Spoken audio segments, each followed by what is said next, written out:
Hello student, कैसे आप लोग? आई होप अच्छे होंगे। तो चलिए, आज जो है वो रोटेशनल मोशन का हमारा 5th लेक्चर है और आज का लेक्चर के अंदर बेसिकली जो है हम लोग देखने वाले हैं relation between angular momentum end moment of inertia.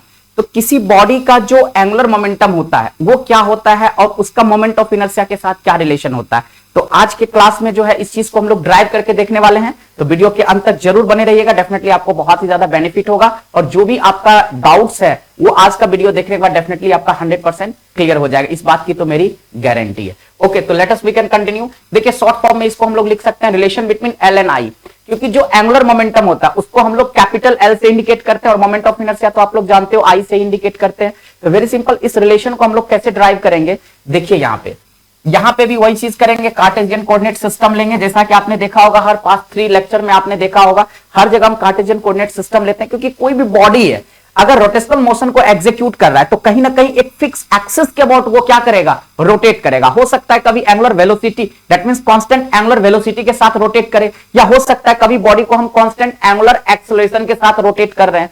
तो डिपेंड करता है सिचुएशन के ऊपर हमें क्या एक्चुअली लेना है। तो यहां पे जो हमें लेना है वो एंगुलर मोमेंटम लेना है। तो एंगुलर मोमेंटम यानी कि जो एल होता है बेसिकली वो हमारे पास क्या होता है, आर क्रॉस पी, यानी कि कहीं ना कहीं ये क्या हमारे पास वेक्टर क्वांटिटी है। तो आर क्रॉस पी है तो P is equal to P क्या है बेसिकली लीनियर मोमेंटम, तो पी इज इक्वल टू हम लिखते हैं एम बी।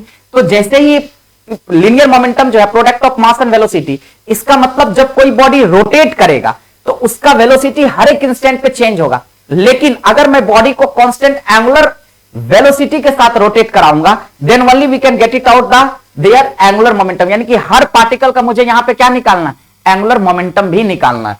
तो यहां पे आप देख सकते हैं अगर मैंने इसको एक्स एक्सिस ले लिया, ये वाई एक्सिस हो गया और ये हमारे पास क्या हो गया, जेड एक्सिस। आप यूजुअली यहां पे जैसे कि हमेशा हम एक बॉडी को कंसीडर करते हैं, मान लेते हैं ये पार्टिकल है हमारे पास, ये पार्टिकल है, ये पार्टिकल है, ये पार्टिकल है, ज्यादा पार्टिकल नहीं लेते हैं ताकि आपको खिचड़ी ना पके। Very simple.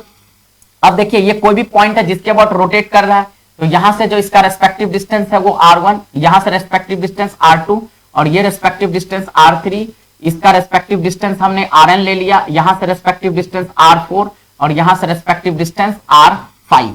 यानी कि ये पार्टिकल हमारे पास 1 है, ये 2 है, ये 3 है, ये 5 है, ये हमारे पास 4 है और ये क्या है, n है। तो ऑब्वियसली हर पार्टिकल का कॉरस्पॉन्डिंग मास होगा। मान लेते हैं यहां पे m1 है और इस पार्टिकल का मास m2 है, इसका मास m3 है और इसका मास हमारे पास क्या है, mn है। अगर ये बॉडी कांस्टेंट एंगुलर वेलोसिटी के साथ रोटेट कर रहा है तो यूजुअली हम क्या लिखेंगे यहां पे, फिर वही वर्जन, लेट ए बॉडी, हम यहां पे क्या लिखेंगे, let a body having n particles whose masses are, क्या लिख सकते हैं, m1, m2 अप टू कहां तक चला जाएगा, mn, and their respective distances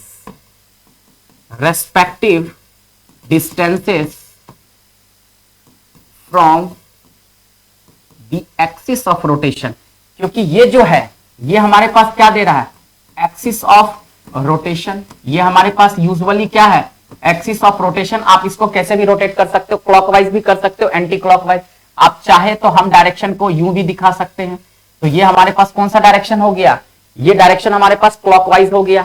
अगर मेरा मन करे इसको हम क्या लिख सकते हैं, CW। CW का मतलब होता है क्लॉकवाइज, और अगर हम इसी चीज को चाहे तो एंटी क्लॉकवाइज रोटेट करेंगे। एंटी क्लॉकवाइज में ऐसे हो जाएगा और क्लॉकवाइज में ऐसे हो जाएगा। तो ये कौन सा डायरेक्शन है, क्लॉकवाइज। आप चाहो तो क्लॉकवाइज रोटेट कराओ, एंटी क्लॉकवाइज करो, उससे कोई फर्क नहीं पड़ता है। ओके, तो हमने क्या लिखा, let a body having n particles whose masses are m1, m2 up to mn and their respective distances from the axis of rotation। क्योंकि ये पूरा का पूरा बॉडी इसी एक्सिस के अबाउट रोटेट कर रहा है, तो जो एक्सिस ऑफ रोटेशन है वहां से हर पार्टिकल का कुछ ना कुछ डिस्टेंस होगा। जिसका मास m1 होगा तो उसका रेस्पेक्टिव डिस्टेंस क्या होगा, आप यहीं पे देख सकते हैं। जिस पार्टिकल का मास m1 है उसका रेस्पेक्टिव डिस्टेंस r1 है और जिस पार्टिकल का मास m2 है उसका रेस्पेक्टिव डिस्टेंस r2 है। तो उसी तरह से जो nth पार्टिकल होगा उसका respective distance from the axis of rotation वो क्या हो जाएगा हमारे पास, rn।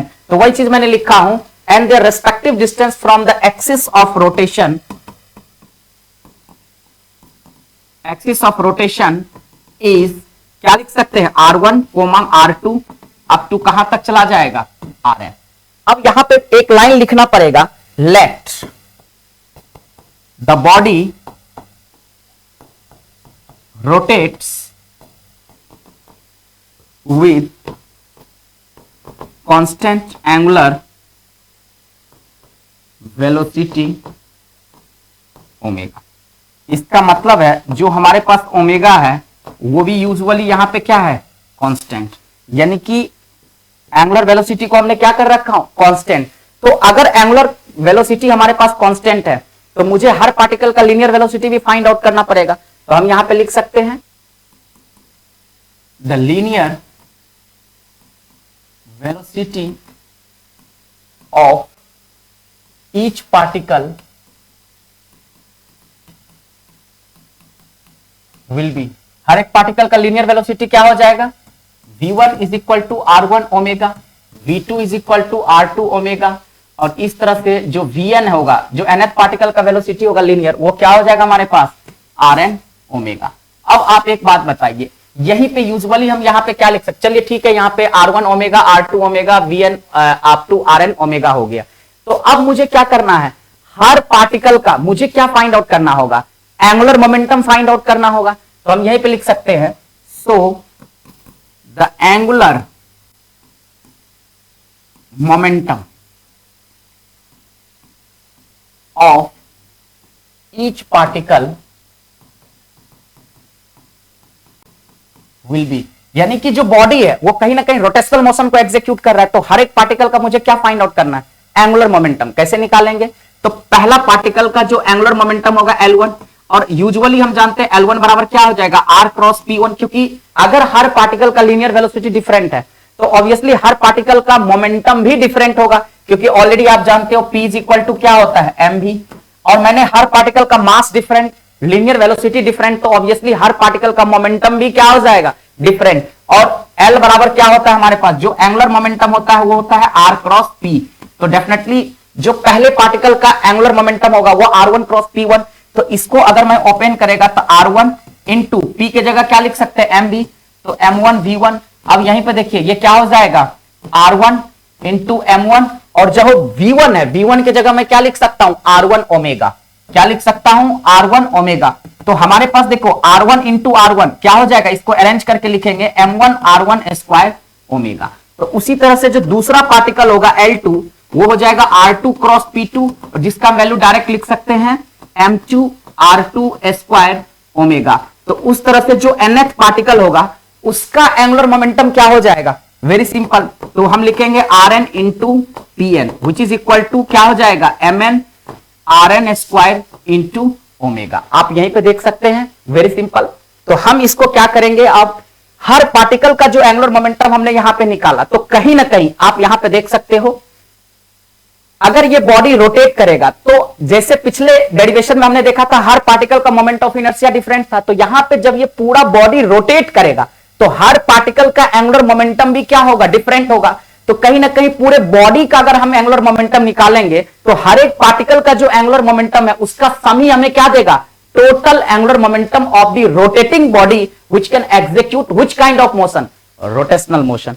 तो यानी कि हमें हर पार्टिकल के एंगुलर मोमेंटम को क्या करना पड़ेगा, ऐड करना पड़ेगा। तो हम यहां पे देख सकते हैं, हम यहां पे क्या लिखेंगे, सो या लिखेंगे hence the total angular momentum of the body which execute rotational motion.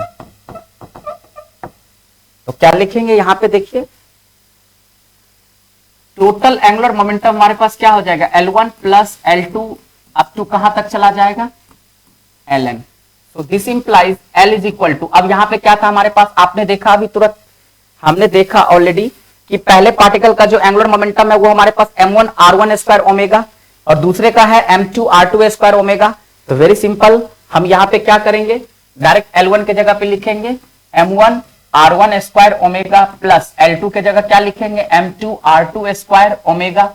Up to कहां तक चला जाएगा, ये चला जाएगा mn RN स्क्वायर ओमेगा।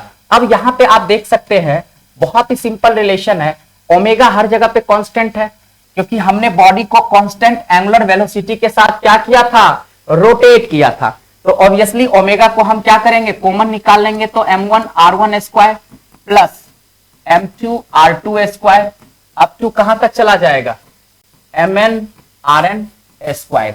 तो obviously L is equal to क्या हो जाएगा, ओमेगा, और मोमेंट ऑफ इनर्शिया मैंने हर जगह पे बता रखा हूं, I इज इक्वल टू क्या होता है, mr स्क्वायर। वेरी सिंपल, हर पार्टिकल का मोमेंट ऑफ इनर्शिया क्या हो जाएगा, I1 plus I2 up to कहां तक चला जाएगा, In। वेरी सिंपल, तो यहां पे L इज इक्वल टू क्या हो जाएगा, I ओमेगा।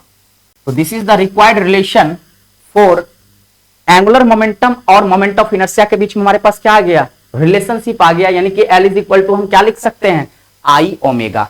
तो this is the required expression. Already हमने क्या बताया था, आज के क्लास में हम लोग एंगुलर मोमेंटम और मोमेंट ऑफ इनर्शिया के बीच में रिलेशन देखने वाले थे। तो यही एक्सप्रेशन हमारे पास निकल के आ गया कि एंगुलर मोमेंटम और मोमेंट ऑफ इनर्शिया के बीच में क्या रिलेशन होता है। तो L इज इक्वल टू क्या होता है हमारे पास, I ओमेगा। Very simple. तो आई होप आपको बहुत अच्छे समझ में आ गया होगा, इस रिलेशन को ध्यान में रखिएगा। L इज इक्वल टू क्या होता है, I ओमेगा। बहुत ही सिंपल रिलेशन है। देखिए आप पास 2 वीडियो से आप देखिए तो हर वीडियो का जो कंटेंट है वो कहीं ना कहीं एक दूसरे से इंटरलिंक है। तो आप, मैं देखिए लगातार मैं इसी टॉपिक पे क्यों बना रहा हूं, क्योंकि आपको समझने में बहुत ही ज्यादा आसानी होगा। हर डेरिवेशन एक दूसरे से लिंकअप है और बिल्कुल सेम ट्रैक पे पूरे का पूरे डेरिवेशन क्या हो रहा है, ड्राइव हो रहा है। तो अगर एक डेरिवेशन को कैसे किया जाता है, अगर आप उसको अच्छे से समझ लोगे तो दूसरे डेरिवेशन को बिल्कुल थोड़े मोड़े डाटा केवल चेंज होंगे और आसानी से क्या टारगेट है उसको ध्यान में रख करके आप आसानी से क्या कर सकते हो, ड्राइव कर सकते हो। आई होप आज का वीडियो आपको बहुत अच्छा लगा होगा। Thank you.